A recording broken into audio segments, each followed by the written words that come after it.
बिस्मिल्लाहिर्रहमानिर्रहीम। अस्सलाम वालेकुम स्टूडेंट्स, मैं हूं हसन फरीद, आपका फिजिक्स टीचर। आज हम डिस्कस करेंगे कॉन्सेप्ट ऑफ एनर्जी, और एनर्जी का कॉन्सेप्ट फिजिक्स में बहुत ज़्यादा इंपॉर्टेंस रखता है। तो आइए स्टूडेंट्स देखते हैं ये एनर्जी होती क्या। स्टूडेंट्स, एनर्जी का कॉन्सेप्ट समझने से पहले वर्क का कॉन्सेप्ट जरा एक दफा रिकॉल करते हैं। आपको याद होगा चैप्टर नंबर 4 के बिल्कुल स्टार्ट में मैंने वर्क डन के बारे में बहुत ज्यादा डिटेल में बताया था। अभी मैं सिंपल अल्फाज में अगर आप लोगों को बताऊं वर्क क्या होगा, अगर ये एक शख्स है और आपसे कोई पूछे कि इस शख्स पर वर्क कब होगा, तो मैं बोलूंगा कि अगर इस पर एक फोर्स लगे और वो फोर्स इसको इसकी जगह से डिस्प्लेस कर दे तो मैं कहूंगा इस पर वर्क हुआ। यानी कि वर्क के लिए दो शराइत हैं, नंबर 1 फोर्स लगना और नंबर 2 फोर्स की वजह से डिस्प्लेसमेंट का कवर होना। नाउ स्टूडेंट्स, इस सूरत में अगर आप देखेंगे हम कहेंगे कि उस बॉडी के पास एनर्जी थी, इस वजह से उसने वर्क करवाया, यही एनर्जी होती है। तो अगर मैं कहूं कि what is energy, energy is the ability या कैपेसिटी, दोनों बातें ट्रू हैं। इट इज द एबिलिटी और कैपेसिटी, किस चीज की कैपेसिटी? To do work. मिसाल के तौर पर अगर मैं एक शख्स पर धक्का लगाकर उसको उसकी जगह से मूव कर देता तो मैं कहूंगा क्योंकि मेरे पास एबिलिटी थी वर्क करने की, तो मैं कहूंगा कि मेरे पास एनर्जी है। नाउ स्टूडेंट्स, अब जरा देखते हैं, ये एक शख्स है और इस शख्स के पास आप देख रहे हैं एक बहुत बड़ा स्टोन है जो उसको टच भी कर रहा है, कांटेक्ट में भी है। लेकिन क्या इस स्टोन के कांटेक्ट में होने की वजह से वो शख्स कोई डिस्प्लेसमेंट कवर करेगा? नहीं स्टूडेंट्स, आप एक साल भी इनको ऐसे ही रखे रहें तो भी वो अपनी जगह पर ही खड़ा रहेगा। इसका मतलब मैं कहूंगा stone does not have the ability to do work on that body. तो दूसरे अल्फाज में stone does not have energy. लेकिन स्टूडेंट्स, अगर यही स्टोन रोल करता हुआ आ रहा हो तो आप देखेंगे जब ये इस शख्स को हिट करेगा तो हमारे पास ये इस शख्स को डिस्प्लेस कर देगा, यानी कि सेम स्टोन है अब वर्क कर रहा है। अब ऐसा क्या है स्टोन में जिसकी वजह से वर्क कर रहा है? तो मैं कहूंगा स्टोन के पास अब मोशन है। इसका मतलब अब हम कहेंगे कि स्टोन के पास एनर्जी है। क्यों एनर्जी है? स्टोन की वजह से नहीं, स्टोन की मोशन की वजह से। तो मैं कहूंगा ये एनर्जी कहलाती है काइनेटिक एनर्जी। तो याद रखिएगा स्टूडेंट्स, अगर आपसे कोई पूछे कि व्हाट इज काइनेटिक एनर्जी, जिसको मैं सिंपल अल्फाज में के लिख देता हूं। Now students, what is kinetic energy? Kinetic energy भी एनर्जी है, लेकिन ये उन बॉडीज के पास एनर्जी होती है जिन बॉडीज के पास मोशन हो। मोशन मतलब स्पीड हो। तो हम कह सकते हैं what is kinetic energy? Energy possessed by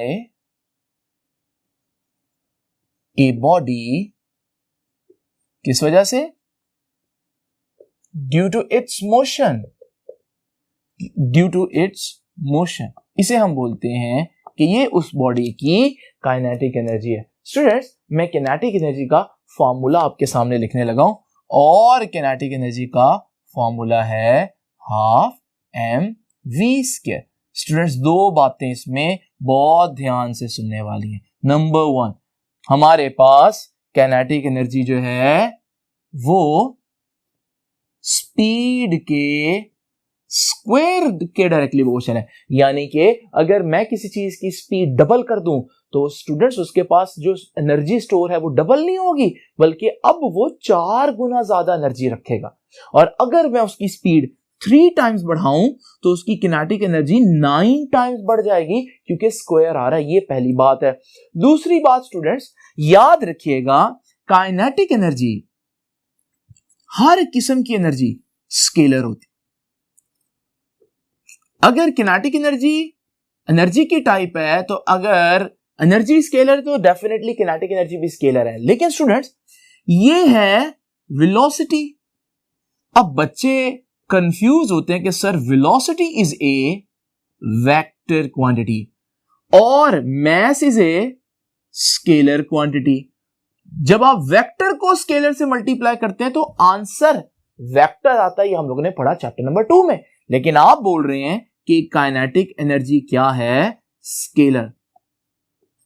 so how come the product of a scalar and a vector becomes a scalar? Because we know that scalar को वेक्टर से मल्टीप्लाई करें तो आंसर वेक्टर आता है। जैसे हम लोगों ने चैप्टर 2 में देखा कि ये a है, इसको 2 से मल्टीप्लाई करूंगा तो ये वेक्टर ही रहेगा, लेकिन 2 गुना बड़ा वेक्टर हो जाएगा। तो स्टूडेंट इसका आंसर मैं करता हूं।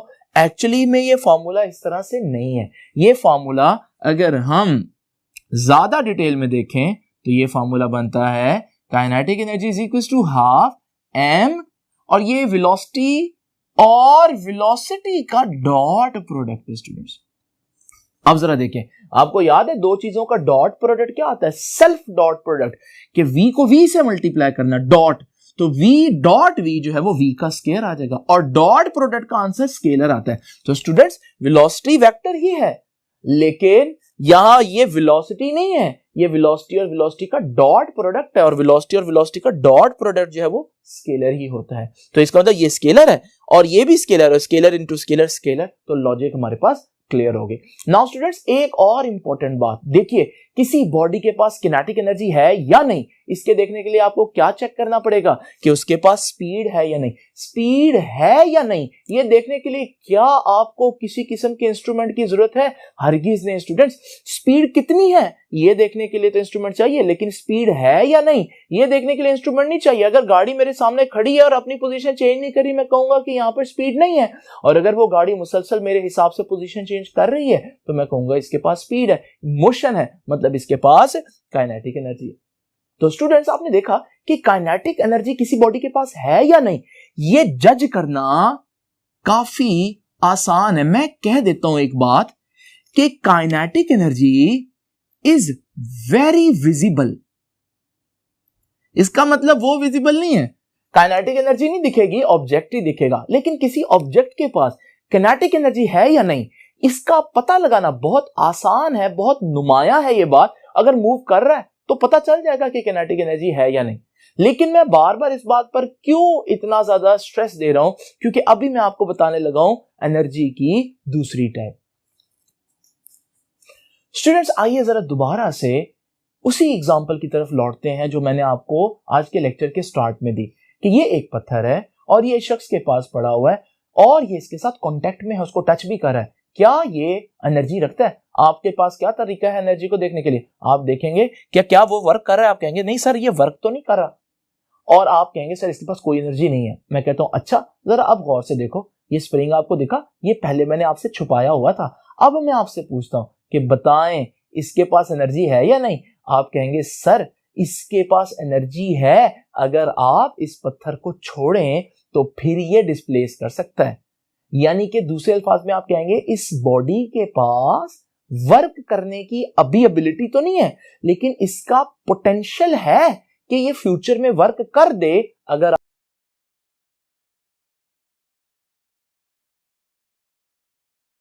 अगर तेरे में पोटेंशियल है, इसका यह मतलब नहीं है कि वो अच्छा काम कर रहा है, इसका यह मतलब है अगर वो एफर्ट करे तो अच्छा काम कर सकता है। बिल्कुल इसी तरह से पोटेंशियल एनर्जी जो है वो ये होती है कि उस वक्त एनर्जी नजर नहीं आ रही, लेकिन अगर आप बॉडी को अलाउ करें तो फिर आपको पता चलेगा कि भाई उसके पास एनर्जी है या नहीं, जैसे स्प्रिंग वाले केस में हुई। एक और एग्जांपल देखते हैं। अगर मेरे पास ये एक ऑब्जेक्ट है, मेरे से पूछे कोई ये ऑब्जेक्ट रेस्ट पर है, बताओ इसके पास एनर्जी है या नहीं? मैं कहूंगा भाई मूव नहीं कर रहा, किनेटिक एनर्जी तो नहीं है, यानी अभी तो इसके पास वर्क करने की एबिलिटी इस टाइम नहीं है, या इस टाइम ये वर्क नहीं कर रहा। लेकिन क्या ये फ्यूचर में वर्क कर सकता है? अगर वो मुझे पूरी पिक्चर दिखाए, वो कहता है भाई ये जो हमारे पास पत्थर है ये ग्रेविटेशनल फील्ड के अंदर पड़ा हुआ है, और जब मुझे पता चलता है ये ग्रेविटी के अंदर पड़ा हुआ है तो फिर मुझे पता है जैसे ही हम इसको छोड़ेंगे ये खुद ब खुद नीचे जाएगा और जिस चीज से भी टकराएगा उस पर वर्क करेगा। तो मैं कहूंगा भाई इसके पास भी पोटेंशियल था उस पॉइंट पर, ऑल्दो उस पॉइंट पर वर्क नहीं कर रहा था, लेकिन इसके पास पोटेंशियल था कि ये फ्यूचर में वर्क कर सके। किस वजह से था? क्योंकि ये ग्रेविटी में पड़ा है। तो स्टूडेंट्स जरा देखते हैं ये जो नई टाइप की एनर्जी है जिसे हम पोटेंशियल एनर्जी कहते हैं, इसको डिफाइन किस तरह से करना है।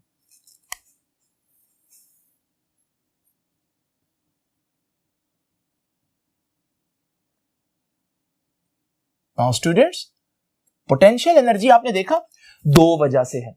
या तो वहां कोई फील्ड है, जैसे ग्रेविटेशनल फील्ड है, ग्रेविटी मूव करवाएगी, इलेक्ट्रिक फील्ड है, इलेक्ट्रिक फील्ड मूव करवाएगा, मैग्नेटिक फील्ड है, मैग्नेटिक फील्ड मूव करवाएगा। तो हमारे पास यहां पर पोटेंशियल एनर्जी के लिए एक चीज जो है वो फील्ड मौजूद हुई।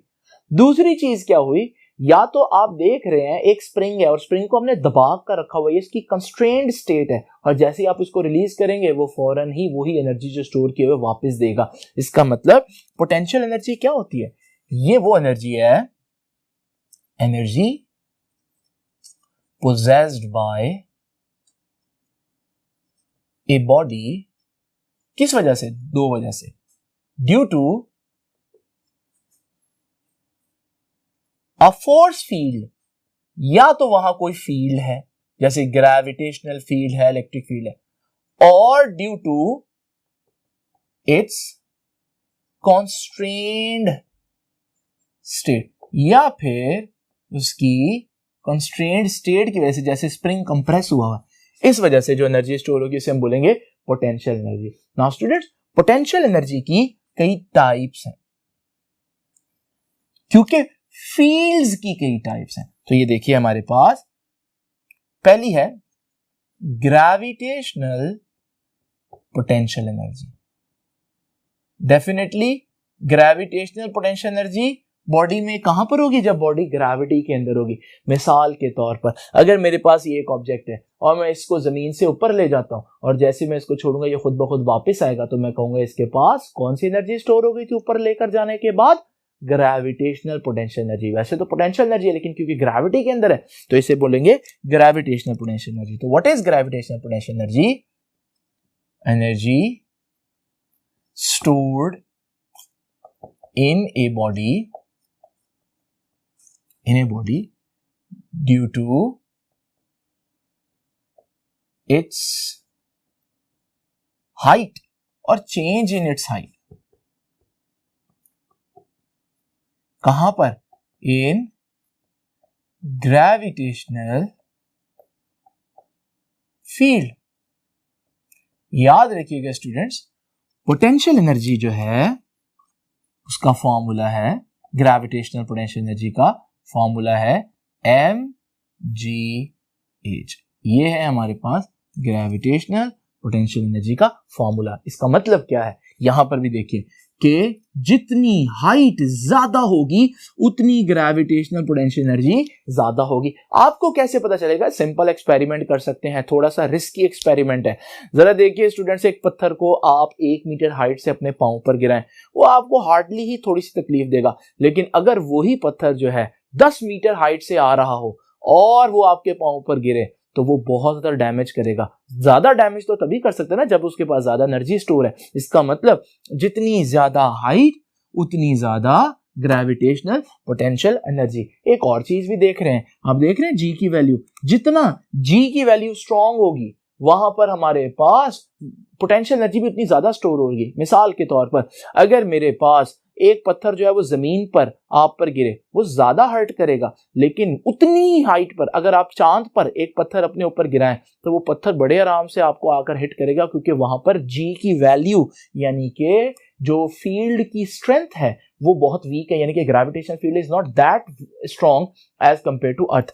और तीसरी क्या चीज है, मैस। अगर मैस ज्यादा होगा तो भी एनर्जी स्टोर होगी। ये भी सिंपल देखने को पता चल सकता है। एक छोटा पत्थर ले और एक बड़ा पत्थर ले, दोनों को जमीन पर एक जैसी हाइट पर रखें, किसको आप गिरने से डरेंगे अपने पांव पर? तो डेफिनेटली जिसका मास ज्यादा होगा, बिकॉज यू नो दैट कि उसके पास ज्यादा मैस है तो उसके पास ज्यादा एनर्जी भी स्टोर हुई होगी। नाउ स्टूडेंट्स, ये है ग्रेविटेशनल पोटेंशियल एनर्जी। एक और इंपॉर्टेंट बात, क्योंकि ये हाइट पर डिपेंड करती है तो हाइट के लिए कोई रेफरेंस पॉइंट होना जरूरी है।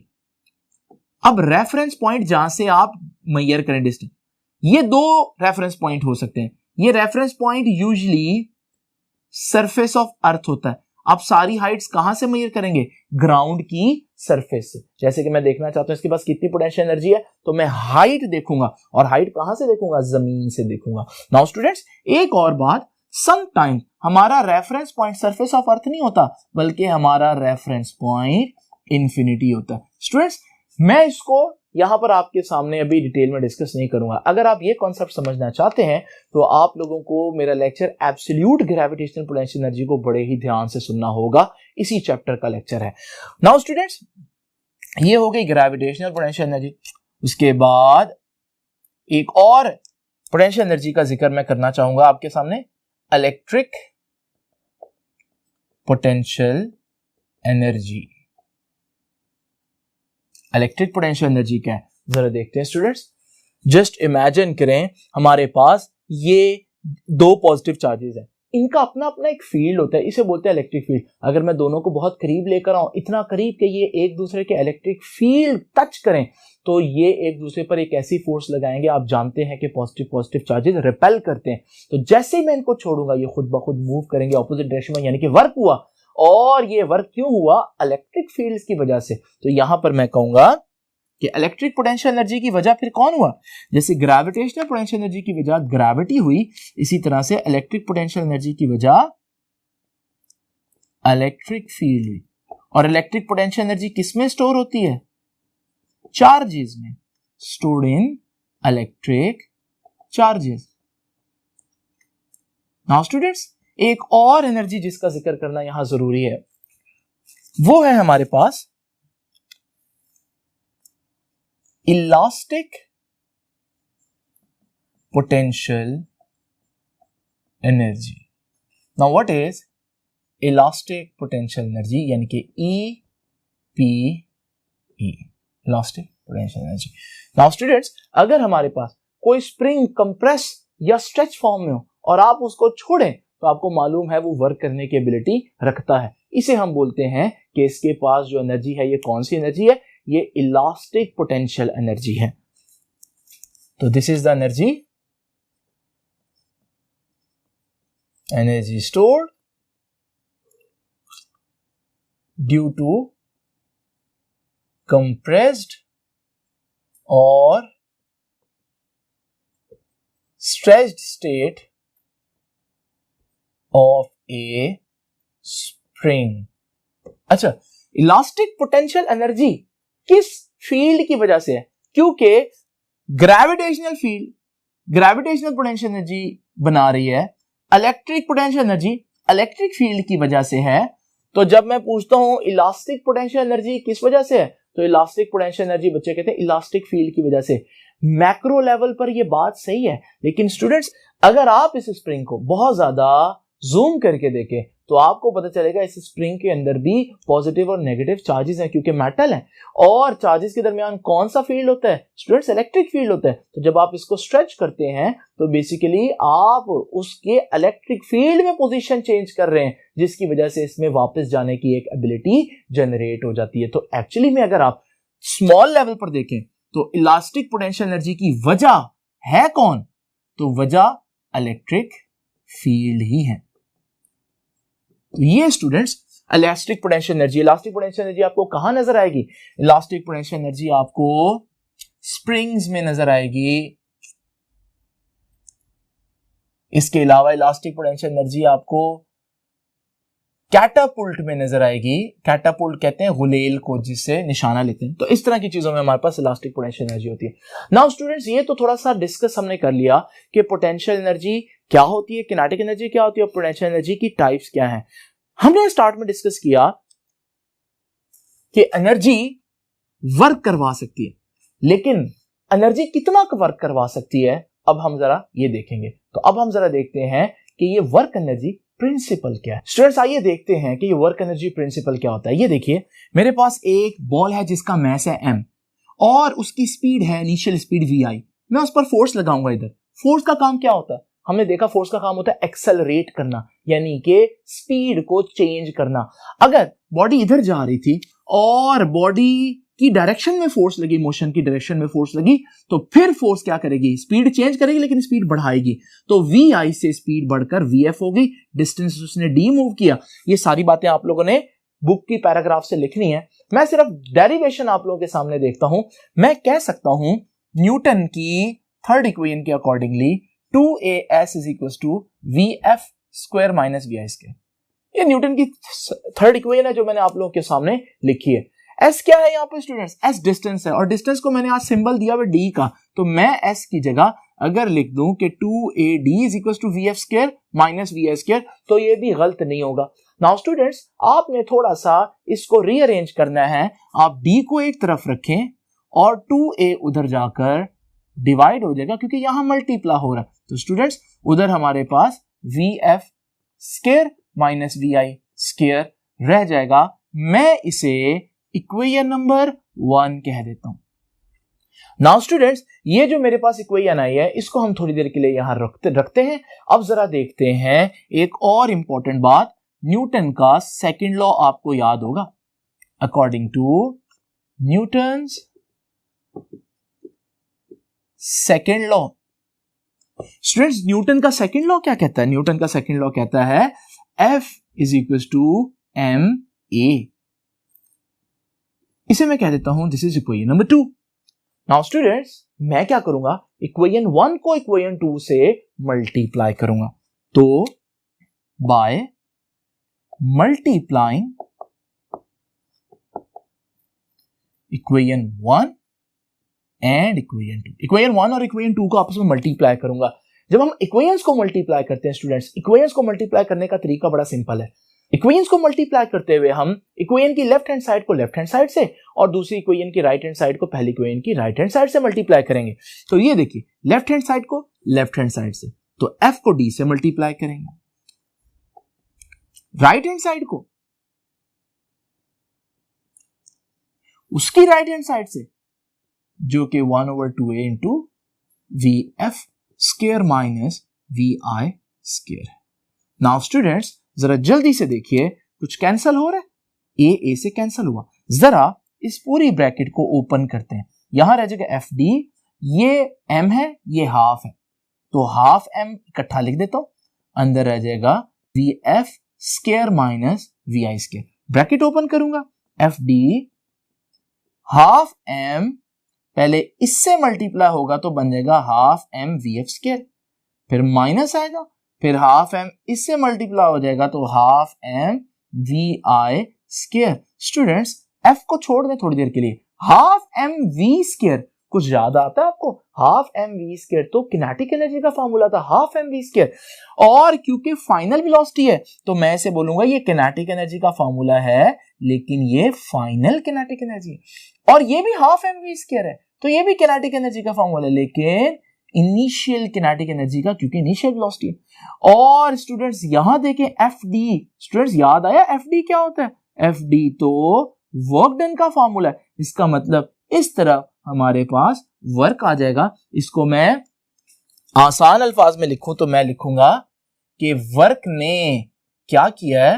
वर्क ने चेंज इन किनेटिक एनर्जी की, यानी कि ये वही बात ना होगी, यही तो डेफिनेशन है एनर्जी की, कि एनर्जी क्या करवाता है?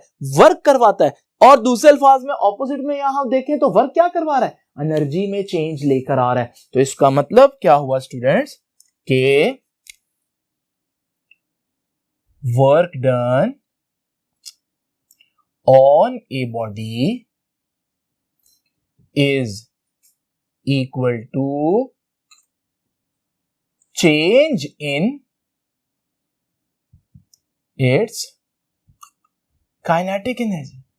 किसी भी बॉडी पर अगर आप वर्क लगाएं तो वो उस बॉडी की काइनेटिक एनर्जी चेंज कर देता है। काइनेटिक एनर्जी चेंज करने का मतलब यार समझते हैं ना आप लोग, काइनेटिक एनर्जी चेंज करने का मतलब उसकी स्पीड जो है वो चेंज कर देता है। स्टूडेंट्स, यही हमारा वर्क एनर्जी प्रिंसिपल है।